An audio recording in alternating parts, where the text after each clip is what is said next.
எதை குறிக்குதுன்னா, நம்முடைய மூதாதையர்கள் இறந்து போனவர்கள், அதாவது இறந்து போனவர்கள் 7 49 வருடம் அந்த கர்மாவை எல்லாத்தையுமே சூனிய வீட்டுல டெபாசிட் ஆகி பிரிஞ்சிருக்கு. ஒரு மனிதனை அதிகமா சந்தோஷத்தை தரவிடாம, அதிகமா கஷ்டத்தை கொடுக்காமல் ஒரு மனிதனை காப்பாற்றுவதற்கு என்ன வேலைன்னா 70% கர்மாவை கழிக்கத்தான் வர்றான். 30% மட்டும்தான் அவன் இந்த பூமியில வாழ்ந்துட்டு போறான். அப்ப தாயினுடைய தந்தையினுடைய கர்மா, பாட்டனுடைய கர்மா, அவன் முப்பாட்டனுடைய கர்மாவையும் சேர்த்து மூவேலு 21 தலைமுறை கர்மாவை அப்ப மேல் உலகத்தில் இந்த சம்பாசனை எல்லாம் நடக்கும். நான் தான் இருக்கேன், ராம்தாஸ் தான் எனக்கு தகப்பேன் அப்படின்னா, ராம்தாஸ் நானும் மேல் உலகத்துல இருக்கிறோம். இருக்க போகும்போது கேட்கிறேன், நான் ராம்தாஸ்கிட்ட போறேன், அந்த இருக்கா, நீங்க யாரை வேணாலும் தேர்ந்தெடுத்துக்கலாங்கன்னாரு. அப்போ போனவனே, ஐயா வணக்கம் நமஸ்காரம், சொல்லுங்க. பூமியில என் கர்மாவெல்லாம் கழிக்கணும், நான் பூமியில பிறக்கணும், அதனால எனக்கு தகப்பனா இருக்கணும் அப்படி.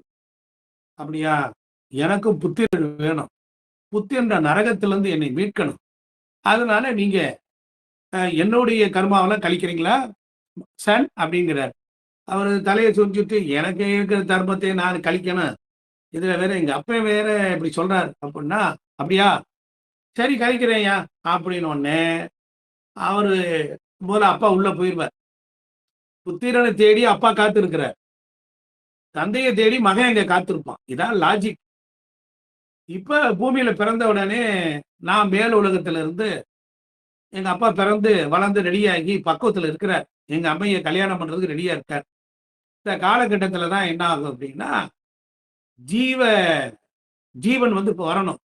அப்ப நான் என்னன்னா, மேலும் ஆகாயத்திலிருந்து பூமிக்கு இறங்கி, காற்றுக்கு இறங்கி, காற்றிலிருந்து நெருப்புக்குள்ள டிராவல் பண்ணி, நெருப்புல இருந்து மழை வழியாக பூமிக்குள்ள விழுந்து நீராக ஒரு மரம் செடி கொடிகளுக்குள்ள புகுந்து, அந்த செடி வழியாக காய்கறியாகி ரெடியாகி நான் நிற்க, எங்க அப்பாவை பெத்த அம்மா பாட்டி அப்பத்தா இருக்காளே, அவ போய் சமையல் பண்றதுக்கு காய்கறி எல்லாம் வாங்கிட்டு வருவா. எல்லாருமே வீடியோல முகத்தை காட்டுங்களேன், என்ன பண்பாடு, எவ்வளவு பெரிய விஷயத்த நான் சொல்லிக்கிட்டு இருக்கேன். திருப்புகள்ல இருந்து ஒருத்தர் நான் என்ன, எல்லாரும் நீங்க அக்கா தங்கச்சி அண்ணங்களோட பிறந்தது இல்லையா, ஏன் நாங்க என்ன ஒண்ணுங்களே, முகத்தை காட்டுங்க. அதெல்லாம் அவர் சொல்றாரு, பார்த்தசாரதி வீடியோவில் வாங்க முகத்தை காட்டுங்கிற. நீங்களும் எத்தனை ஆயிரம் புக்கை படிச்சா இதெல்லாம் தெரிஞ்சுக்க போறீங்க. அதனால அப்படி பிறந்த உடனே நம்ம அப்பத்தா சாப்பாடு காய்கறி எல்லாம் வாங்கிட்டு சமைச்ச உடனே அப்பாவுக்கு நிச்சயதார்த்தம் ஆன பிறகு அந்த உணவை முதல்ல காக்காய்க்கு வச்சிருவாங்க. சாமிக்கு வச்சதுக்கு அப்புறம் முதல் சாப்பாடை கல்யாணம் ஆன மாப்பிள்ளைக்கு தான் வைப்பாங்க. ஏன்னா அந்த காய்கறிக்குள்ளோர அப்பாவோட உடம்புக்குள்ளோர அந்த ஜீன் உள்ள நுழையணும். அதனாலதான் திருமணம் நிச்சயமான சைவ சாப்பாடு சாப்பிடணுங்கிறது, அந்த சைவமா தான் இருக்கணும். அப்படி அப்பாவோட வயிற்றுக்குள்ளர தங்கி அது 2 மாச காலம் ரெடியா நிக்கும். அதுக்கப்புறம் திருமணத்துக்கு அப்புறம் சாந்தி செய்தல்.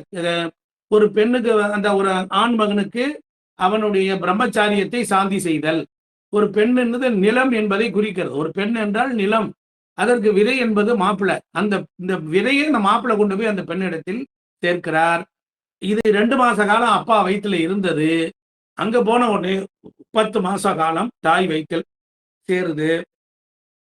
அது குழந்தையாகி பூமியில பிறக்குது. இவ்வளவுதான் லாஜிக். அப்ப அந்த